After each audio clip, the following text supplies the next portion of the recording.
Reading a The Jamun Tree. In the backyard of the house where Ricky, Jonak, Monpy, and Tinky lived stood a lovely jamun tree. It was a tall and stately tree with dark green leaves and twinkling branches that clawed into the sky. इसका मतलब ये हुआ कि Ricky, जॉनक, Monpi और टिंकी ये चार बच्चे हैं। उनके घर के पीछे आंगन में एक जामुन का वृक्ष है। ये जो वृक्ष है काफ़ी ऊंचा वृक्ष है और साथ ही इस वृक्ष में जो पत्तियां लगती है वो काफ़ी गहरी हरे रंग की होती है। साथ ही इसकी शाखाएं जो है वो इतनी ऊंची है कि उन शाखाओं को देखकर ऐसा लगता है जैसे वो आसमान को छूने का प्रयास कर रही है। The jamun tree was a source of joy to the children. They love to climb its naughty gnarled branches and play hide and seek among the foliage। ये जो जामुन का पेड़ है ये बच्चों के खुशी का एक बहुत अच्छा साधन है। बच्चे जो हैं इस जामुन के पेड़ पर चढ़ते हैं, इसके आसपास दौड़ते हैं, साथ ही इसके साथ में हाइड एंड सीक यानी कि लुका छिपी का खेल भी वो खेलते हैं। During the sweltering summer months, hot and tired after playing in the backyard, the children took rest under its welcome shade। गर्मियों के दिनों में जब वो खेल के थक जाते थे तो उसके बाद वो इस जामुन के पेड़ की जो छांव है उस पर बैठ करके अपनी थकान को दूर करने का काम करते थे। During summer to the fruits of the jamun tree ripen. At first, they appeared in tiny, unripe green cluster, which gradually swelled into juicy purple colored fruits। गर्मियों के दिनों में जामुन के वृक्ष पर कुछ फल आते थे। शुरुआत में ये जो फल हैं जामुन के ये काफ़ी हरे रंग के होते थे, लेकिन धीरे धीरे समय के साथ में ये जो जामुन के फल है वो पकना चालू करते थे और उसके बाद इनका जो रंग है वो हरे से पर्पल यानी कि जामुनी कलर का हो जाता था। The branches of the tree dropped with the weight of their luscious burden. और इस जामुन के पेड़ में जामुन के फल इतनी ज़्यादा मात्रा में लग जाते थे कि इसकी जो शाखाएं हैं वो जामुन के इन फलों की वजह से जो है झुकने लगती थी। Their greatest joy was to eat the ripe jamuns while sitting on a long sturdy branches of the tree. और उन बच्चों का सबसे मज़ेदार क्षण वो होता था जब वो इन शाखाओं पर बैठते थे और उन शाखाओं पर बैठ करके मज़े से जामुन के फल को खाते थे। The tree bore so much fruit that children from the neighbourhood dropped in to and as many jamuns as they could. The back yard always resounded with the shrill cries of happy children. और इस पेड़ में जामुन इतनी अधिक मात्रा में रहते थे कि न केवल ये चारों बच्चे बल्कि आसपास के भी जो बच्चे थे वो भी जो है इनके घर आते थे और इस जामुन के पेड़ पे चढ़कर उसकी शाखाओं में बैठ करके जामुन के जो फल हैं वो खाते थे। और इस तरीके से उनके जो आंगन में है वहाँ पर हमेशा ही बच्चों के आवाज़ जो है वो सुनाई पड़ती थी। The syrupy sweetness of the jamuns invited other visitors too. A pair of squirrels who lived in a nearby bamboo grove came regularly to nibble at the fruits। और ये जामुन की जो मीठी खुशबू है न केवल बच्चों को प्रभावित करती थी बल्कि जो आसपास छोटे छोटे जीव जंतु रहते थे वो भी इसकी मीठी खुशबू की वजह से यहाँ पर आते थे। इसके a pair of squirrels who lived in a nearby bamboo grove came regularly to nibble at the fruits. इस जामुन के वृक्ष के पास ही एक गिलहरी का जोड़ा रहता था, वो हमेशा ही जो है इस जामुन के फल को खाने के लिए आता था। Scores of beautiful blue bottle flitted around the tree settling every now and then to drink nectar from the fruits. इसके अलावा कुछ नीली मक्खियाँ जो रहती थी वो भी जो है निरंतर इस जामुन के आसपास जो है घूमती रहती थी और जहाँ उनको एक अच्छा जामुन दिख जाता था जिसमें कि बहुत सा मीठा रस होता था वहाँ पर वो जाती थी और उस जामुन के रस को वो पीती थी। इसके अलावा आगे देखेंगे honey bees who seemed to be forever busy filled the air with their urgent buzzing. इसके अलावा जो मधुमक्खियाँ होती थी वो भी जो है निरंतर इस जामुन के आसपास घूमती थी और उनकी आवाज़ जो है हमेशा यहाँ सुनाई देती थी। Ants arrived in great numbers marching in straight lines to carry off the fruits which had fallen on to the ground. इसके अलावा चींटियाँ जो रहती थी वो भी बहुत बड़ी संख्या में एक लाइन से जो है इस जामुन के पेड़ के पास आती थी और इस पेड़ के नीचे जो भी जामुन पड़ा हुआ होता था उसको उठा करके वो ले जाती थी। The children would spend hours watching the ants. They marveled at the discipline with which these hardy little creatures toiled, carrying loads many times over their weight. और ये जो बच्चे हैं वो घंटों तक इन चींटियों को देखते रहते थे और वे इस चीज़ से बहुत आश्चर्यचकित होते थे कि ये कितनी छोटी सी है चींटियाँ, लेकिन उनमें कितना शिष्टाचार है, डिसिप्लिन है उनमें, और वो कैसे एक लाइन से आती है। और साथ ही वो उनकी ताकत को देख के भी अचंभित होते थे कि वो इतनी छोटी सी चींटियाँ जो है वो इतने भारी भरकम जामुन के फल को अपने पीठ पर लाद करके वो ले जा रही है। But the visitors that the children loved most were the birds. लेकिन इन बच्चों के लिए जो सबसे ज़्यादा अच्छी चीज़ थी वो थे यहाँ आने वाले पक्षी। Squabbling magpies, chirping sparrows and squawking parrots being the commonest. यहाँ पर निरंतर ही जो है मैकपीस यानी कि नीलकंठ आते थे। इसके अलावा तोते की आवाज़ और साथ ही जो अन्य पशु पक्षी है उनकी जो आवाज़ यहाँ पर निरंतर जो है वो सुनाई देती थी। Ricky and Jonak built a bird bath and their sisters Monpi and Tinki filled it with water. Ricky और जॉनक ने इस पेड़ की शाखा पर एक गड्ढा बना दिया था ताकि जो है जो पक्षियाँ यहाँ पर आती है वो वहाँ पर नहा सके, और साथ ही मोनपी और टिंकी जो है वे हमेशा जो है उसमें पानी भरती थी। मतलब वो जो एक गड्ढा बनाए थे उसमें पक्षी जो है वो नहा भी लेते थे और जो है पानी भी पी लेते थे। The birds enjoyed splashing about in the cool waters. और जो पक्षी भी जो रहते थे इस पानी में नहाते थे और इस पानी को जो है वो पीते थे। The month was January, the Bihu festival was fast approaching. अब जनवरी का महीना आ जाता है और जनवरी के महीने में एक बिहू का त्यौहार मनाया जाता है असम में, तो वो आ जाता है। There would be much feasting and merriment during the festival. Each household would build a meji, a pile of firewood stacked neatly together in their backyard. और इस त्यौहार को असम में सभी लोग मनाते हैं और इस त्यौहार में जो है एक मेजी बनाई जाती है जो जलाऊ लकड़ियों का एक समूह होता है, उसको इकट्ठा किया जाता है और उसको जो है एक लाइन से जमा करके उसको जलाया जाता है। तो सामान्य तौर पर असम में प्रत्येक घरों में जो है मेजी जो है वो बनाई जाती है। On the first morning of the festival the meji would be set alight invoking the blessings of the Agni the god of fire. और इस त्यौहार के पहले दिन जो है मेजी को बना करके सवेरे रख दिया जाता है, और ये जो मेजी है वो भगवान अग्नि यानी कि जो अग्नि के जो देवता है उनके सम्मान के लिए ये मेजी जो है वो बनाई जाती है। लेट्स बिल्ड अ चैम्पियन मेजी this year, Ricky suggested a few days before the festival. अब ये बिहू का त्यौहार आने के कुछ समय पूर्व यानी कुछ ही दिन जब बाकी होते हैं त्यौहार आने के, तो रिकी बोलता है कि क्यों ना हम इस साल एक बहुत बड़ी मेजी बनाएं, जैसी मेजी जो है किसी ने नहीं बनाई है। Jonak, Monpi and Tinki warmed the idea. Monpi was the most practical one, saw the difficulties ahead, but where will we get so much wood from. Jonak, Monpi और टिंकी जो है उनको रिकी का जो ये आइडिया है वो पसंद आता है, लेकिन जो मोनपी होती है जो उनमें सबसे बड़ी होती है वो सबके सामने एक समस्या रखती है कि हम इतनी सारी लकड़ियाँ कहाँ से लाएंगे। Father might buy some firewood but that will be just enough for a tiny मेजी।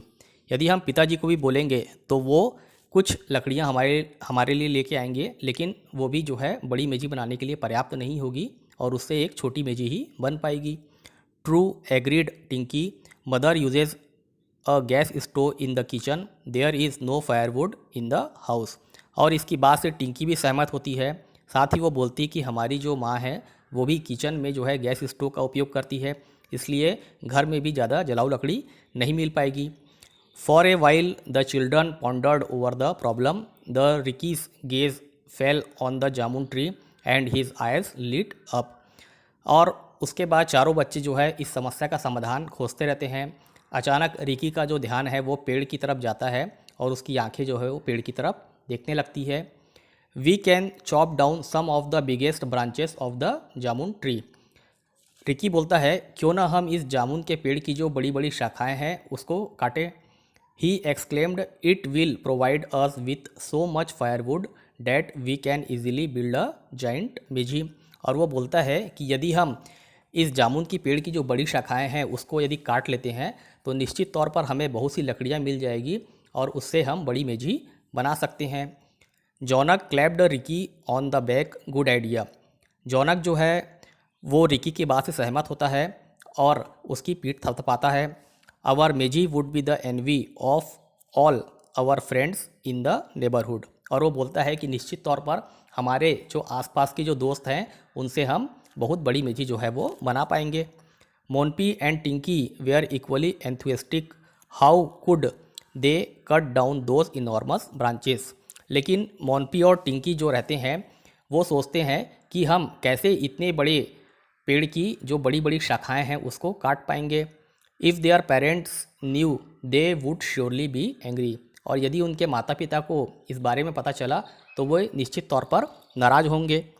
And even if they were four of them, cutting down a tree so large would take them at least 2 days। और यदि चारों बच्चे भी मिल करके इस जामुन के पेड़ की शाखाओं को काटेंगे तो भी कम से कम 2 दिन का समय लगेगा। But the chance came just 1 day before the festival. Their grandmother had fallen ill in the Calcutta and she wanted their parents with her. और उन बच्चों के पास एक चांस मिल जाता है और त्यौहार के एक दिन पहले ही उनकी जो दादी है जो कोलकाता में रहती है वो बीमार हो जाती है और उनकी दादी चाहती है कि उनके जो माता पिता है वो उनके पास रहें। Before they left there mother gave them very clear and last minute instruction. और कोलकाता जाने के पहले उसकी जो माँ है उनकी जो माँ है वो उनको एक निर्देश देती है, don't forget to get the milk in the morning. यानी कि तुमको रोज़ सुबह जो है दूध पीना है, भूलना नहीं है। And remember to do your homework every day. और इसके अलावा तुमको प्रतिदिन जो है वो गृह कार्य करना है।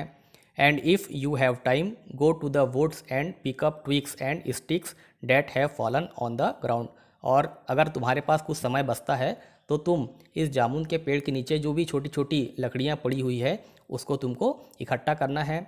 You can add that to the wood we will buy for the meji. और इसके अलावा जो तुम्हारी लकड़ियाँ इकट्ठी होगी उसके साथ में हम कुछ लकड़ियाँ भी लेके आएंगे जिससे तुम मेजी बना सकते हो। The following day happily for the children was a Saturday. और उसके बाद वो दिन आ जाता है जब बच्चे जो है बहुत खुश रहते हैं। वो शनिवार का दिन रहता है। Borrowing an extra axe from their neighbours they divided up the duties. और वो अपने पड़ोसी से एक कुल्हाड़ी लेके आ जाते हैं और साथ ही सब चारों बच्चे अपनी अपनी जो है ड्यूटी जो है वो बांट लेते हैं कि ये व्यक्ति ये काम करेगा, ये काम करेगा। Ricky and Jonak being older took on the heavy job of the cutting the branches. Ricky और जॉनक जो उम्र में सबसे बड़े होते हैं वो जो है थोड़ा हैवी काम लेते हैं, यानी भारी काम लेते हैं कि उनका काम रहता है जामुन के पेड़ की शाखाओं को काटना। Monpi and Tinki were to stock the wood in the neat piles of the on the ground. और इसके अलावा मोनपी और टिंकी का काम रहता है कि वो पेड़ के नीचे भी जो भी लकड़ियां हैं उसको इकट्ठा करेगी, साथ ही जो ब्रांचेस वो काटेंगे उसकी जो लकड़ियां गिरेगी उसको भी इकट्ठा करने का काम जो है वो मोनपी और टिंकी का रहता है। Ricky climbed to the one of the top branches. It was not easy getting there but he managed it. Ricky जो है जामुन के सबसे ऊंची शाखा पर चढ़ जाता है। भले ही उसके लिए इतनी ऊंची शाखा पर चढ़ना आसान नहीं होता है लेकिन वो मैनेज कर लेता है। When he had tucked himself between the huge trunk and the thick branch, he looked around।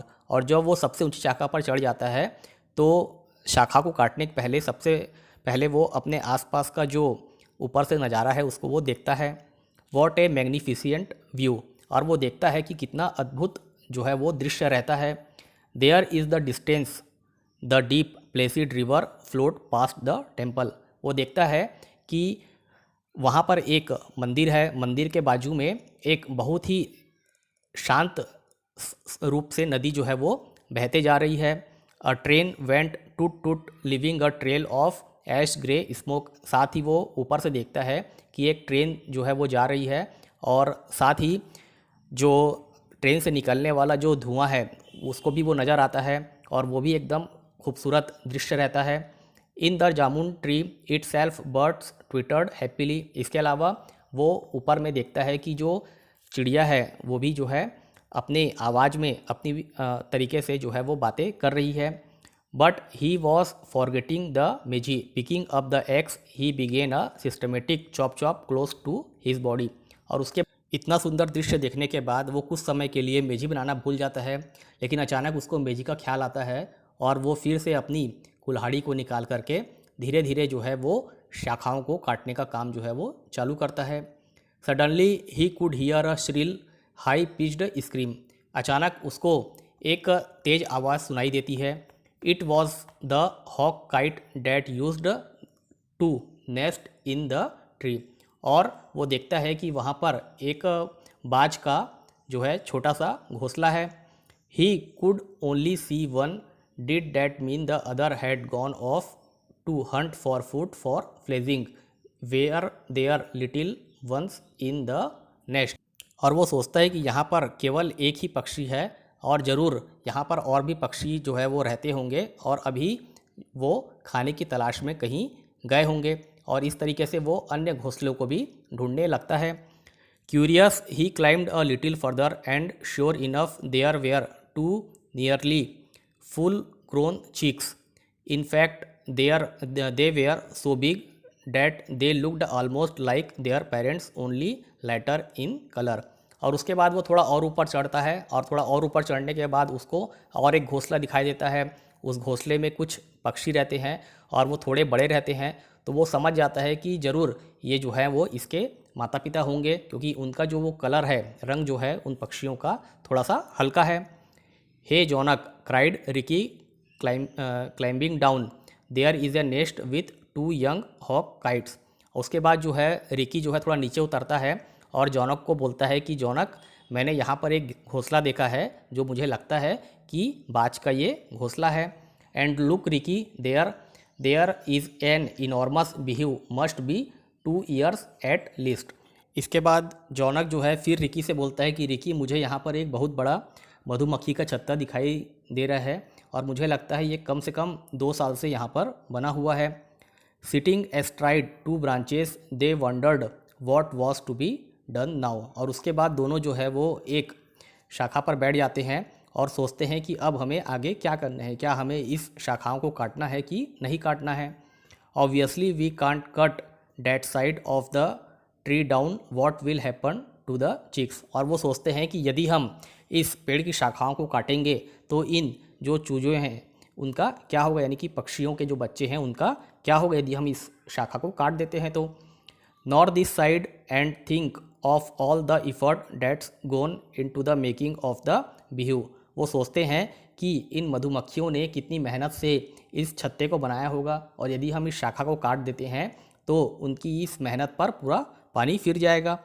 And there must be many other nests that are used regularly by the birds, see that's the hole that the barbet uses. और इसके अलावा बोलते हैं कि यहाँ पर अन्य भी छोटे छोटे पक्षियों का घर है और यदि हम इस शाखा को काट देंगे तो उनका घर जो है वो टूट जाएगा। और उसके बाद वो पेड़ की शाखा पर एक गड्ढा देखते हैं और वो सोचते हैं कि ये निश्चित तौर पर एक चिड़िया ने अपने चोंच से, यानी बार्बेट नाम की एक चिड़िया रहती है जिसके चोंच के पास में एक गुच्छे टाइप का बना रहता है, उसने अपनी चोंच मार मार के इस गड्ढे को बनाया है और वो यहाँ पर अपना घर बनाने वाली है। And look this hole is obviously a squirrel's home, I can see peanuts inside. और साथ ही वो देखते हैं कि वहाँ पर एक और गड्ढा रहता है और वो सोचते हैं कि निश्चित तौर पर ये गिलहरी का घर है, क्योंकि यहाँ पर कुछ मूंगफली के टुकड़े जो है वहाँ पर पड़े हुए हैं। दे क्लाइम्ड डाउन स्लोली। और इसके बाद दोनों जो है वो धीरे धीरे ऊपर से नीचे की तरफ आ जाते हैं। Down below Monpi and Tinki were gathering whatever sticks and twigs they could find.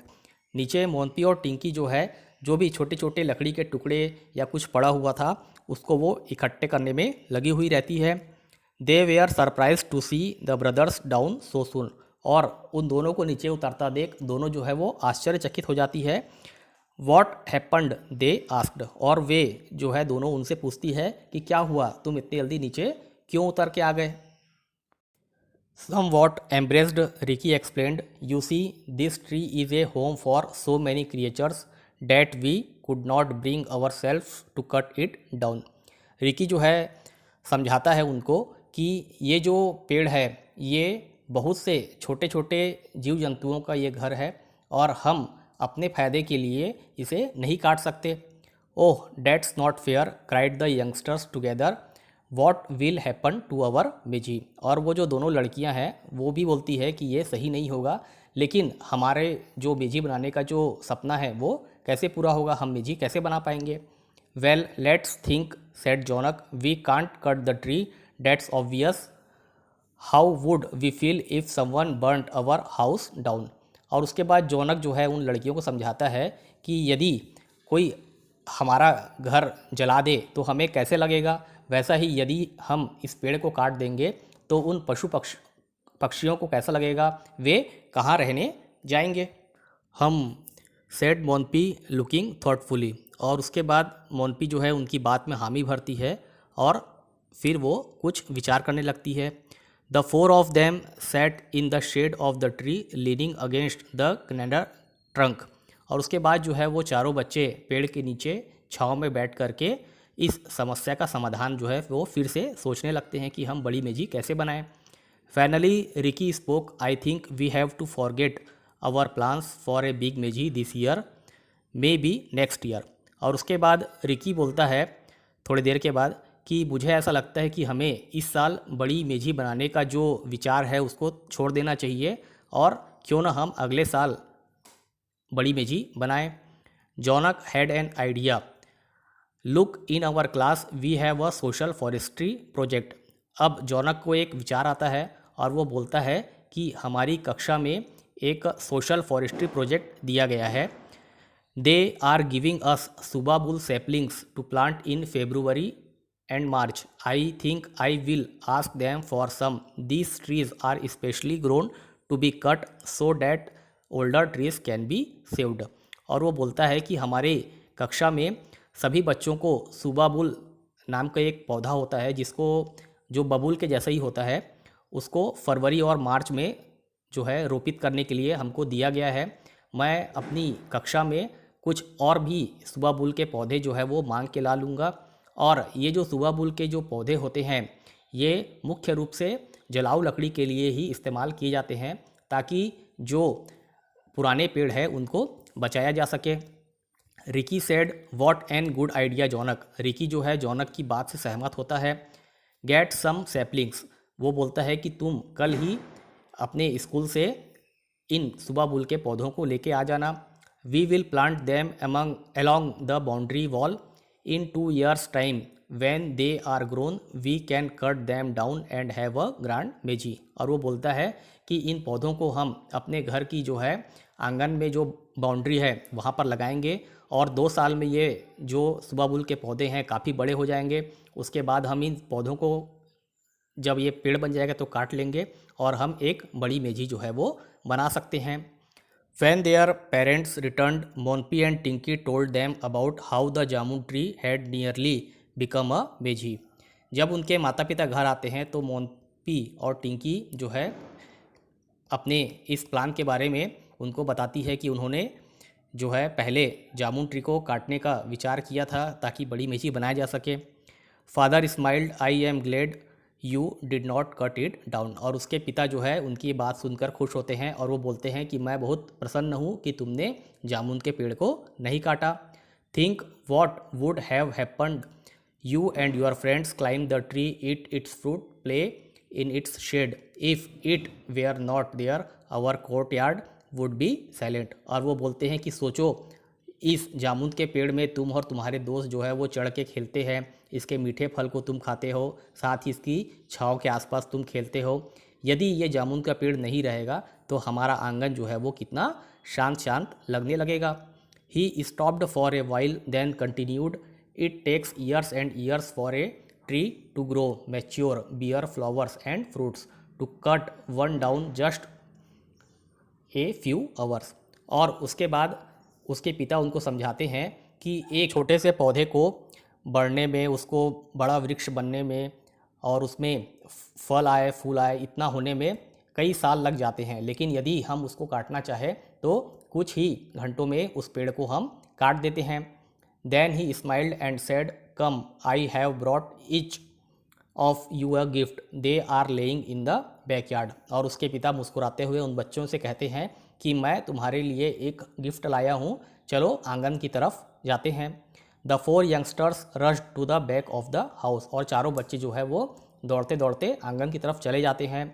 To their delight, four saplings, one each of jamun, mango, guava and jackfruit were propped up in polythene bags against the bamboo fencing. और वहाँ जाने के बाद चारों देखते हैं कि वहाँ पर चार छोटे छोटे पौधे हैं, जिसमें एक जामुन का पौधा है, एक आम का पौधा है, एक अमरूद का पौधा है और एक कटहल का पौधा है। और चारों पौधे जो है प्लास्टिक के बैग में हैं। और साथ ही उन पौधों को जंगली जानवरों से बचाने के लिए उनके पिताजी ने जो है बांस का एक घेरा भी जो है वो लाया हुआ है। The children lost little time in digging four holes in the four corners of the backyard and planting the saplings. और चारों बच्चे जो है वो थोड़े ही समय में आंगन में चार गड्ढे बना लेते हैं ताकि उन पौधों को रोपा जा सके। They promised to water the plants morning and evening, it would take some time for the sapling to grow up in the trees. और उसके बाद पौधे को रोपण करने के बाद वो चारों जो है प्रतिज्ञा लेते हैं कि हम रोज़ जो है सवेरे और शाम इन पौधों को पानी देंगे ताकि वो जल्दी ही पौधों से एक बड़े पेड़ बन सके। And this they decided they would not cut down, they would grow into big tall trees, the eucalyptus and subabul they could be cut. और चारों बच्चे ये निर्णय लेते हैं कि वो कभी भी इन पेड़ों को नहीं काटेंगे और इनको एक बड़ा और मजबूत वृक्ष होने देंगे। इसके अलावा यूकेलिप्टस और सुबाबुल ये जो दोनों पेड़ होते हैं वो मुख्य रूप से जलाऊ लकड़ी में काम आते हैं। That night, as the children got ready to go to bed, Jonak said, "We may have a small Meiji this year, but I am glad we did not cut the jamun tree." The others nodded happily.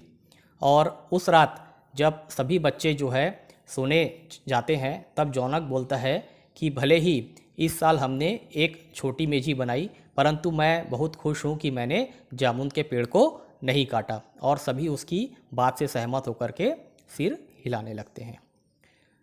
तो उम्मीद करता हूँ बच्चों आपको ये पाठ अच्छी तरीके से समझ में आ गया होगा। अब हम इस पाठ के जो लेखक है उनके बारे में कुछ जान लेते हैं।